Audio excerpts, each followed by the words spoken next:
देखो, हम कौन सा चैप्टर करने वाले हैं? गड़ाधन।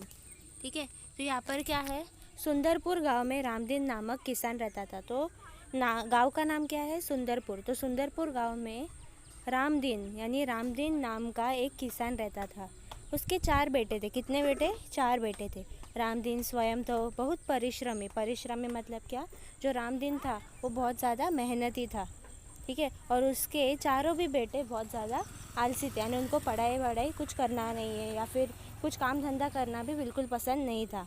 ठीक है, हर समय इधर उधर बैठकर गप्पे मारा करते थे। तो हर समय क्या करते थे, वो सिर्फ इधर उधर बैठते थे, गपशप लड़ाते थे, यानी ऐसे ही बातें करते थे इधर उधर की।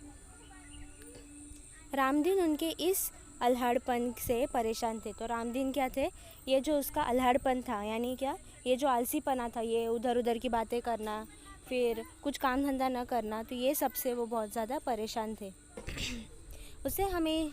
उसे हमेशा बेटों की भविष्य की चिंता सताया करती थी। यानी वो जो पिताजी थे उनको उनके चारों भी बेटों की भविष्य यानी फ्यूचर का हमेशा टेंशन लगा हुआ रहता था कि वो आगे क्या करेंगे, अपना पेट कैसे भरेंगे, इसकी टेंशन लगी रहती थी। एक रात वह इन्हीं विचारों में खोया था। ठीक है, तो एक रात ये जो रामदीन था, ठीक है, उसको नींद नहीं आ रही थी। वो सिर्फ वही सोच रहा था कि ये आगे क्या करेंगे, इसका बहुत ज़्यादा उनको टेंशन था। तभी उसके पत्नी ने झिझकते हुए उसे एक उपाय सुझाया। ठीक है, तो ये रामदीन की जो पत्नी थी, उसने डर डर के, उसका एक आइडिया था, ठीक है, वो आइडिया वो अपने पति को बताया। उपाय सुनकर वह बहुत देर सोचता रहा। ठीक है, उसका जो उपाय था, उसका जो आइडिया था एक, वो सुनकर जो रामदीन था वो बहुत देर तक सोचता रहा वो आइडिया पे कि वो काम करेगा नहीं काम करेगा। फिर एकाएक खुशी से उछल पड़ा। फिर अचानक उसने सोचा कि यह आइडिया काम कर सकता है, क्यों ना हम उसको आजमा ले। तो वो एकदम खुश हो गया और खुशी से उछल पड़ा।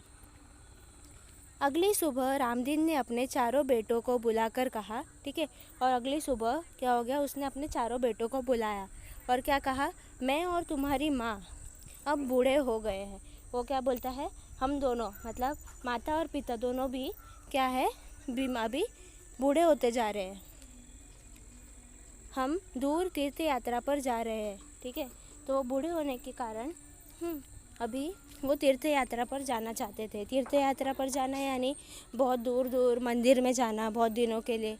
ठीक है, तो मैंने खेत में धन गाड़कर छिपा रखा है। तो वो क्या बोल रहा है अपने बच्चों को कि मैंने मेरे खेत में कुछ धन छुपा कर रखा हुआ है, यदि कोई ज़रूरत पड़े तो उसे निकाल कर उपयोग कर लेना। तो क्या बोल रहा है, अगर कोई भी ऐसा मुश्किल घड़ी में हमें पैसे की ज़रूरत पड़ती है, ठीक है, तो ऐसे समय में क्या करने का कि वो खेत में जाके वो धन निकाल लेने का बाहर। गड़े हुए धन की बात सुनकर बेटे खुश हो गए। ठीक है, वो गड़ा हुआ धन है, ठीक है, वो सुनकर उसके बेटों चारों भी बेटे बहुत ज़्यादा खुश हो गए और खुशी से उन्होंने अपने मम्मी पापा को तीर्थ यात्रा पर जाने दे दिया। ठीक है, वे मन ही मन खुश हो गए कि अब कुछ दिनों तक पिताजी का बंधन भी उन पर नहीं होगा। ठीक है, तो वो बहुत ज़्यादा खुश हो गए कि अभी जितने दिन वो तीर्थ यात्रा पर रहेंगे उतने दिन हम पर कोई भी ऐसा बोलेगा नहीं कि ऐसा करो, इधर मत जाओ उधर मत जाओ, ऐसा सब उन पर बंधन नहीं रहेगा। रामदीन के जाने के बाद कुछ दिनों तक तो सब कुछ सामान्य चलता रहा, पर उसके बाद यानी